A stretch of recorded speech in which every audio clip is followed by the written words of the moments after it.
Good morning to everyone. Happy Sabbath. Happy Sabbath. It's a wonderful day. Beautiful weather. So wonderful to be here and have this time off from the world, just being in the world, and to think about, ponder, and read the scriptures and listen to all the messages, the singing, the beautiful singing, the guitars, everything. And it's just wonderful. Well, brethren, when we look at the life of the prophet Jeremiah, very important prophet, they are all very important, but our Creator God told Jeremiah early in his life, not to look at his age, but rather to focus on God's power, on his power, to support and fulfill a mission that our Father in heaven had for him. And he did have a mission for Jeremiah. I want to read to you chapter 1 of Jeremiah, a very important chapter, all very important, but this one here tells and describes what our Father in heaven expected of him and wanted of him. So let's turn to Jeremiah chapter 1, okay? I'm going to read to you verses 6 to 10. Now, Jeremiah was a very young man at this time. He could have been in his late teens or very early 20s, for all we know, but he was a very young man. Here's what is said, starting in verse 6. Well, actually, I'm going to start in this here. Instead of verse 6, I'm going to go to verse number 4, and then we'll go from 4 to 10. The word of the eternal God came to me, saying, Before I formed you in the womb, I knew you. Before you were born, I set you apart. I appointed you as a prophet to the nations. Ah, sovereign Lord, I said, I do not know how to speak. I am only a child. But the eternal God said to me, Do not say I am only a child. You must go to everyone I send you to, and say whatever I command you, and do not be afraid of them, for I am with you and will rescue you, declares the eternal Yahweh of hosts. Then the eternal God reached out his hand and touched my mouth and said to me, Now I have put my words in your mouth. See, today I appoint you over nations and kingdoms to uproot and tear down, to destroy and overthrow, to build and to plant. Well, brethren, during Jeremiah's decades-long ministry, and he lived to be a fairly old man, 4 things happened, major things happened in the Middle East at that time. Number 1, the Assyrian Empire collapsed, went to pieces, the great Assyrian Empire. Number 2, Egypt receded into a secondary power. It was not a very powerful nation. It just dwindled down to almost nothing. Thirdly, Judah would fall to Babylon, which it did. And number 4, Babylon and its ways would be carried westward to reemerge in none other than the Roman Empire. Their ways, Babylonic way of life. So, brethren, we can safely say that the age of Jeremiah was an age of reform and reset. A lot of major things happened there. And it did occur in the late 7th century and the very early 6th century BC. So my title today, brethren, is The Great Reset. God's reset versus man's. And I'll tell you, you've all heard about this idea, concept, of a great reset coming our way. So we want to fast forward to today. Now, the origins of this great reset that in this world we live in today is being shaken around and tossed around in talks and gatherings and books and anything you can think of about these massive changes in technology that are planned. Massive changes in politics, economics, and the environmental issues and our culture itself. There are people going around calling this great reset a world order, a new world order today. And this whole idea, brethren, was adopted by this World Economic Forum held just a couple of years ago. Now, the founder of this, his name, and I will spell it out here, try to, Klaus Schwab. He published a book titled COVID-19, The Great Reset in 2020. Okay, now, I want to read to you an article, 3 items from an article that I found very interesting and informative concerning this whole concept. I'll read it to you briefly here. The World Economic Forum annually hosts a meeting for elite businessmen, government, and culture, and they meet in Davos, Switzerland, Europe. Where else would they meet? This meeting has always attracted attention and much suspicion from global conspiracy theorists who look at the gathering as a global summit of people plotting to take over the world. It's easy to dismiss such theories, and most should be dismissed, but the fact is these leaders of business, media, and government already run much of the world. Let's face it, they do. They're very powerful men. They're influencers, very influential leaders and shapers of entertainment, education, and the media. They hold immense power, influence, and wealth. And boy, is wealth ever plugged in there in a big way, and it is. And many of these men who meet over there, brethren, yearly, once a year, are seeking to bring major changes to this world. And I got to say, on the heels of that Rome, the Pope of Rome, is greatly involved in this. Recently, I saw a brief film, documentary film, where this present-day Pope was in the gathering of all the world religious leaders, even the Muslims. I was surprised to see the Muslims there because they don't like Christian people. In fact, they have it written in their Quran that they feel they have a right to kill Christians and Jews. It's written right here. I read excerpts from it. My brother got it from a library, some excerpts about how these Muslims feel about other people if you don't join in with them. But there they were, right with the Pope, right side by side. Now, this group, brethren, that I just talked about does exist, and they're thinking about ways to create a world that is quite different than what we're used to. Okay?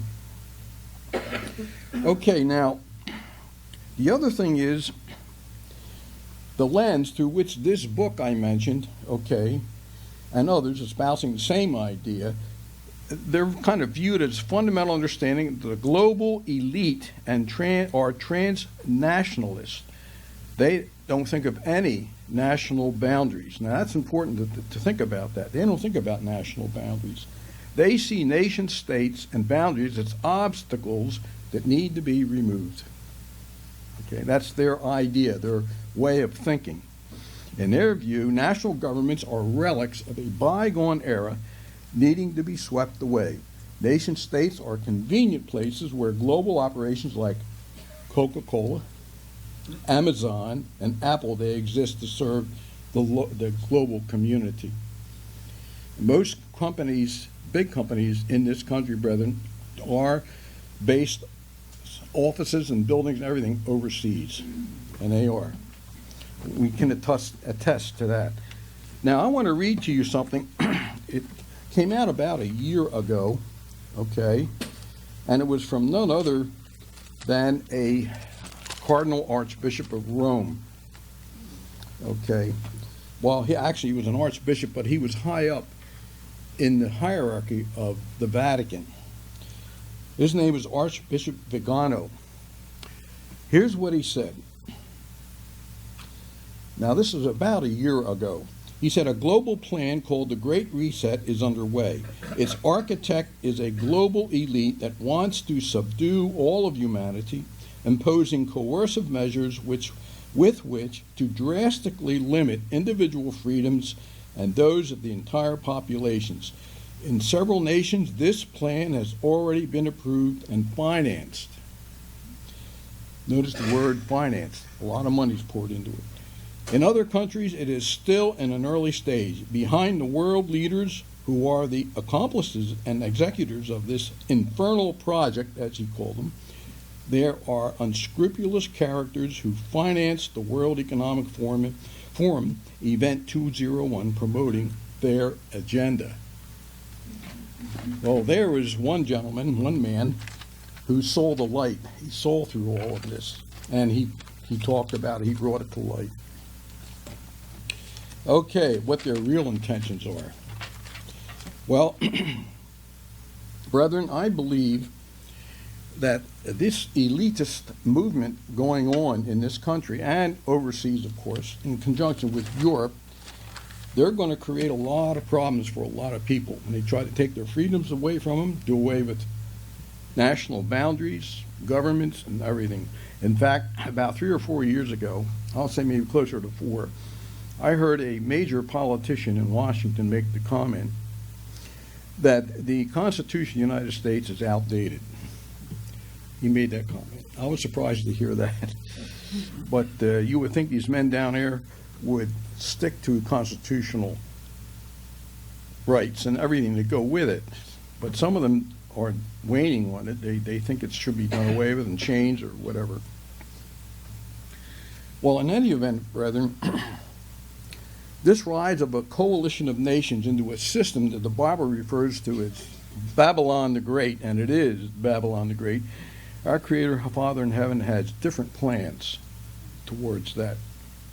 The book of Revelation, brethren, is Jesus' prophetic message to the modern world that we now live in. That's what Revelation is about. It tells us how this here reset is going to be changed and utterly destroyed. This here Babylon the Great movement, brethren, the people in this nation aren't going to call it Babylon, but it is. It's going to weave a very deceptive web, a very seductive spirituality, and a very false economic prosperity. People are going to fall for it. It's absolutely amazing to me how one or two individuals, and I go back to World War II, Adolf Hitler was one of them, and of course he had thousands of men under him, can deceive an entire nation to become violent and to go his way. And Hitler had the entire nation of Germany, for the most part, convinced that they were the super race. There's none other like them. And that brought their total destruction, and it did. Our Father in heaven said through his Son, you live by the sword, you're going to die by the sword. That's not only individuals, but whole nations that go in that direction. Now, let's turn to Revelation chapter 17. Revelation. I have a few chapters here I wanted to go over with you. Chapter 17.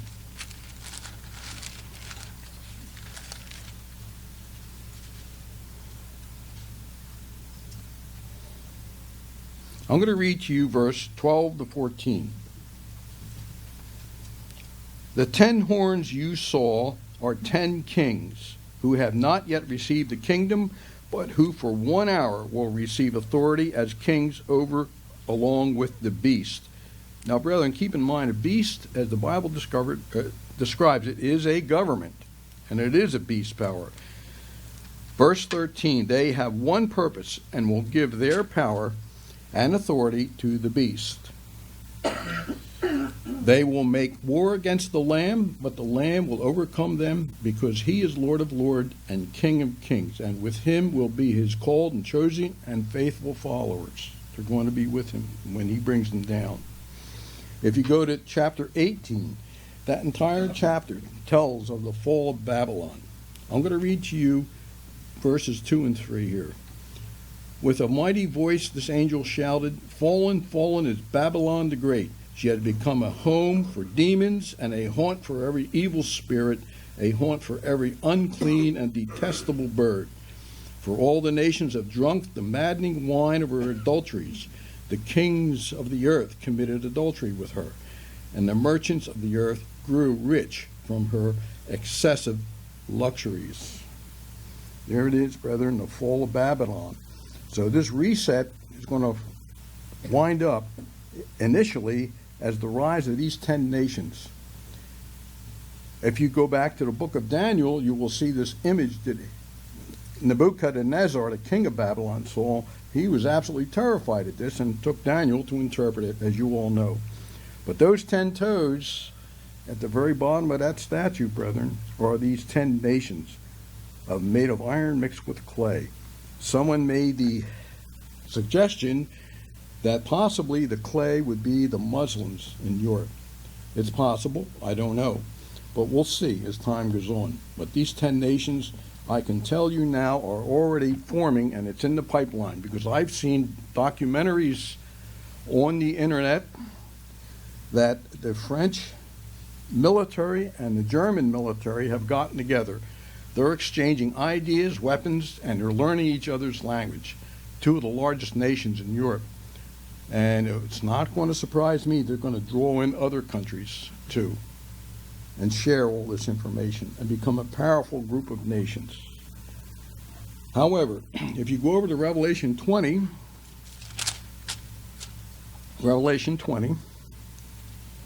I'm going to read to you verse 1 to 3. This is the beginning, brethren, of peace on this earth, 1,000 years of peace. And here it is.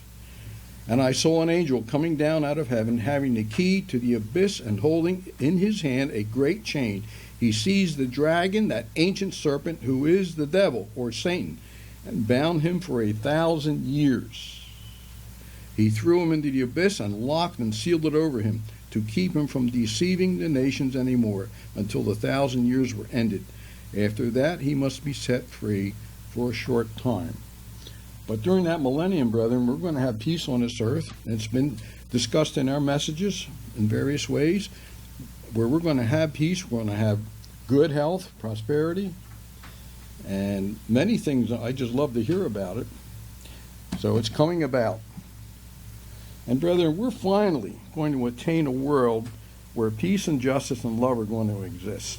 It's not going to be anything like it is today with our leaders and what's going on.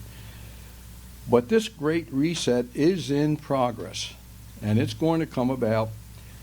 The Holy Scriptures predict this 10-nation alignment, these 10 toes, as given in this here huge statue figure that the king of Babylon saw 3,000 years ago almost.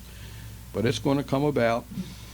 But be aware of it. Be aware of what's going on and be watchful. There's nothing wrong with that. Even our Messiah said, be on the watch. Look around. Be aware.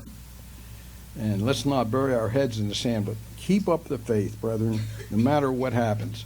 Having this kind of knowledge of what's coming, what's going to happen, should only increase our faith and point us more towards our Creator in heaven and what He expects of us, what He wants us to do. And He'll protect us. That's the beautiful part, too, because He loves us. So with that, I say to everyone here, keep up the faith, okay? When you go home from the feast, and for the next year, just fight right through it and read the Bible and get together. Don't ever neglect coming together on the Sabbath and whenever it's possible, because that's what our Father in heaven wants. Because I read somewhere in the Scriptures, iron sharpens iron, okay? And it's a wonderful thing to know. So don't let this reset thing that's starting in Europe under the Pope, and it's going to come about in what I would call the deadly Holy Roman Empire. And believe me, there's not going to be anything holy about it, but it's going to come about again in Europe. Hitler tried to revive it. He even built a Colosseum, or tried to build a Colosseum in southern Germany. He wanted to parade around his SS troopers and all his elite, but he ran out of money because he attacked Russia, which is fine. I'm glad he did that, because that helped destroy him. But he had it in mind to revive this Romanism over there. And believe me, it's going to come about again, but trust what our Father in heaven says in the Scriptures. It's going to be the end of man's ruling on this earth. It's going to come to an end, because Jesus, Yahshua, is going to rule from Jerusalem. It's going to make things right, which is so wonderful to know. So I say again, keep up the faith and stay together.